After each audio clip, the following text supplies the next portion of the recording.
Ini Luqman mengajarkan, ya bunayya. Baru dia berpesan, la tusyrik billah. Pelajaran yang pertama yang disampaikan Luqman kepada anaknya, jangan engkau sekutukan Allah. Kenapa? Inna syirka la dzulmun adzim. Karena syirik itu adalah kezaliman yang paling besar. Banyak kezaliman yang dilakukan oleh manusia, tapi kezaliman yang paling besar, yang paling besar adalah berbuat syirik, yaitu menduakan Allah Subhanahu wa taala. Apa artinya Bapak Ibu sekalian? Yang pertama dan utama kita tanamkan kepada anak-anak kita adalah akidah, keyakinan yang benar, tauhid yang benar kepada Allah Subhanahu wa taala. Ini kita tanyakan kepada diri kita, terutama anak-anak kita yang tidak belajar di madrasah barangkali, atau tidak belajar di pesantren mungkin.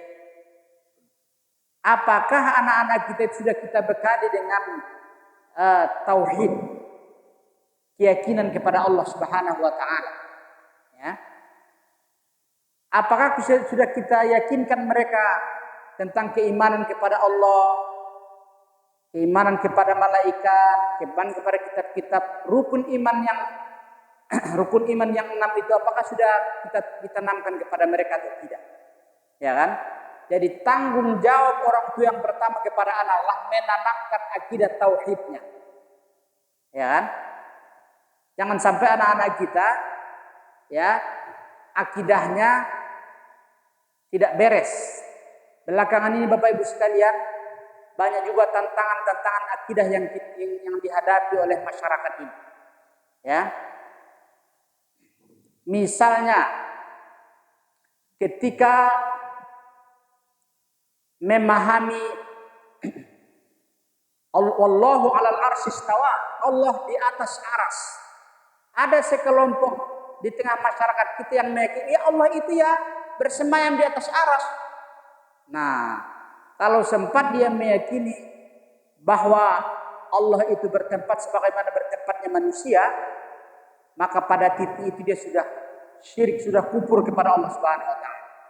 Karena Allah itu jelas laisa kamitslihi syai'un wa huwas samiul basir. Tidak ada persamaannya, Allah tidak bersamaan dengan manusia. Ya. Ini ada sementara kajian-kajian di tengah-tengah masyarakat yang mengajarkan seperti ini. Yadullah fawqa aydihim, tangan Allah di atas tangan mereka. Jadi maksudnya apa itu? Ya tangan Allah. Nah, kalau sempat orang membayangkan bahwa Allah itu punya tangan, maka dia pada ketika itu sudah menyamakan Allah dengan makhluk. Menyamakan Allah dengan makhluk itu sudah sama dengan keluar dari agama Islam. Karena kan Allah jelas mengatakan laisa kamitslihi. Allah tidak sama dengan makhluknya sama sekali. Nah, ini makanya akidah ini Bapak Ibu sekalian sangat penting. Ya. Akidah ini adalah ibaratkan bangunan beragama ini pondasinya. Ibaratkan masjid kita ini agama Islam itu pondasi bawah itu adalah akidahnya. Tidak ada gunanya atap bagus, dinding bagus, tiang kuat kalau pondasinya lembek, bangunan itu akan runtuh dengan sendirinya. Nah, ini yang sangat kita sayangkan, ini kajian-kajian tauhid akidah ini jarang sekarang ini dikaji, dipelajari. Nah, kita pun di masjid ini hampir tidak ada kajian tauhid ya. Yang ada kajian fikih, kajian akhlak gitu ya. Ya mungkin ke depan nanti kalau sesuai dengan ya kehendak jamaah lah, kalau jamaah menghendaki ya mungkin banyak yang bisa menyampaikan. Jadi Bapak Ibu sekalian, Luqman yang pertama mengajarkan kepada anaknya adalah akidah tauhid. Ya. Ya bunayya. Tadi wa iz qala Luqmanu li binihi ya bunayya la tusyrik billah innasyirka la dzulmun adzim, kata Luqman. Kemudian ayat berikutnya adalah Pak Jul.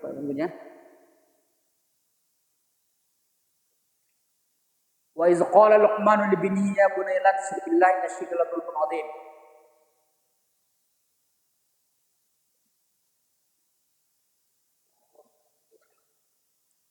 atau musab? Hah? Ya. Ya bunayya innaha in takum misqala habatin min khardalin fatakum fis sakhratin aw fis samawati wa fil ardi ya'ti biha Allah, ya. Yang kedua ayat berikutnya adalah wahai anakku, kata Luqman, ya bunayya innaha in takum misqala habatin min khardalin. Jika sebiji zarrah pun habatin min khardalin fatakun fis sakhra, dan ia ada berada di atas batu, takum fis samawati wa fil ardi, langit maupun di bumi, ya'ti biha Allah. Jadi sekecil apapun kebajikan yang kita kerjakan, wasiat Luqman kepada anaknya, Allah Subhanahu wa taala nanti akan memberikan ganjaran, akan didatangkan oleh Allah Subhanahu wa taala. Jadi artinya tidak ada yang luput dari pantauan Allah Subhanahu wa taala sekecil apapun kebaikan yang kita kerjakan, ya. Jadi harus kita yakini itu bahwa Allah Subhanahu wa taala Maha melihat, Maha mengetahui, Maha segala-galanya apa yang kita kerjakan. Jika kebaikan yang kita kerjakan itu amal hasanah, maka akan dibalas dengan amal hasanah. Tapi kalau kejahatan yang kita kerjakan itu walaupun kecil, maka akan dibalas Allah Subhanahu wa taala dengan sayyi. Habis itu ayat berikutnya adalah ya bunayya aqimis shalah, ya. Ya bunayya aqimis shalah wa'mur bil ma'ruf wanha 'anil munkar wasbir 'ala ma asabaka inna dzalika min azmil umur. Ayat berikutnya Luqman mewasiatkan kepada anaknya, dirikanlah salat. Dirikanlah salat. Mari kita lihat Bapak Ibu sekalian, dari sekian banyak ajaran Islam yang diajarkan kepada umat Islam, Luqman memilih salah satu dari ajaran Islam itu aqimis shalah, dirikanlah salat. Kenapa demikian? Tidak Luqman mengatakan bersedekahlah, bacalah Al-Quran, atau naik hajilah kau. Kenapa Luqman berpesan aqimis shalah, dirikanlah salat? Karena salat inilah pangkal kebaikan, perbuatan-perbuatan baik yang dikerjakan oleh seorang.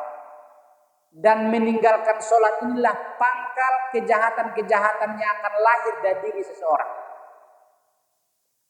Makanya dalam hadis dikatakan as-salatu imaduddin, sholat itu adalah tiang agama. Faman aqamaha faqad aqamaddin, orang yang menegakkan sholat, yang mengerjakan sholat, sama dia menegakkan agama. Wa man tarakaha faqad hadamaddin, tapi orang yang tidak sholat, yang meninggalkan sholat, sama dengan meruntuhkan agamanya sendiri. Jadi orang yang melaksanakan sholat artinya dia memperkokoh tiang-tiang agamanya. Tapi orang yang tidak sholat tapi beragama, sama dia meruntuhkan agamanya setiap hari. Kalau dia runtuh agamanya, sama dengan tidak beragama. Nah, ini Bapak Ibu sekalian, makanya dari sekian banyak ajaran Islam yang diajarkan kepada kita, yang paling utama dan yang menyebabkan kita berada dalam amal-amal kebajikan adalah dengan menegakkan ibadah sholat. Ya. Orang yang taat sholatnya, apalagi sholatnya betul-betul dihayati. Kata Allah Subhanahu wa taala dalam Al-Quran, innas sholata tanha 'anil fahsya'i wal munkar, bahwa sholat itu membuat seseorang tercegah dari perbuatan keji dan munkar. Kalau orang sholatnya taat, maka insya Allah amal-amal kejahatan yang lain pun akan terpelihara dari diri. Ya kan? Tapi saya lihat tetangga saya Ustaz rajin sholat, bahkan jamaah sholat juga. Tapi konon kabarnya dia korupsi. Nah, di mana salahnya? Padahal jaminan Allah tadi innas sholata tanha 'anil fahsya'i wal munkar, bahwa orang sholat itu akan tercegah, mencegah dirinya dari perbuatan keji dan munkar. Kenapa juga orang yang rajin sholat itu tapi berbuat maksiat, suka juga ngatain orang, mengerjakan perbuatan-perbuatan yang lain? Nah, ini Bapak Ibu sekalian, makanya ibadah sholat ini harus kita cek kualitasnya. Bukan hanya sekedar sholat saja, ya kan? Harus terpenuhi syarat dan rukunnya. Dan yang terpenting, sholat itu bukan hanya formalitas saja, tetapi betul-betul dihayati apa yang kita ungkapkan, apa yang kita sampaikan, baru sholat itu bermakna dalam kehidupan kita. Tapi kalau hanya datang ke masjid, sholat saja, ya kan? Tetapi sholat yang dia tunaikan tidak bermakna dalam kehidupannya, itulah makanya ibadah sholatnya itu tidak berguna, tidak bisa membentengi dirinya perbuatan keji dan munkar. Bapak Ibu yang dimuliakan Allah Subhanahu wa taala, aqimis shalah wa'mur bil ma'ruf wa nahy 'anil munkar. Kemudian pesan Luqman kepada anaknya, perintahkanlah berbuat baik. Ajarkanlah, suruhlah orang-orang berbuat kebaikan dan cegah mereka dari berbuat kemungkaran. Ya.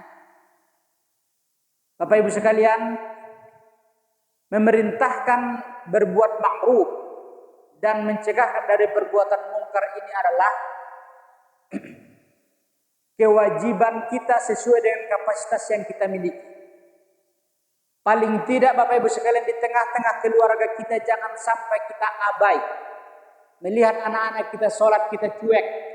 Nah, orang tua yang membiarkan anaknya tidak sholat, orang tua yang membiarkan anaknya buka aurat, orang tua yang membiarkan anaknya melakukan perbuatan-perbuatan keji. Apakah anaknya itu saja yang berdosa? Tidak.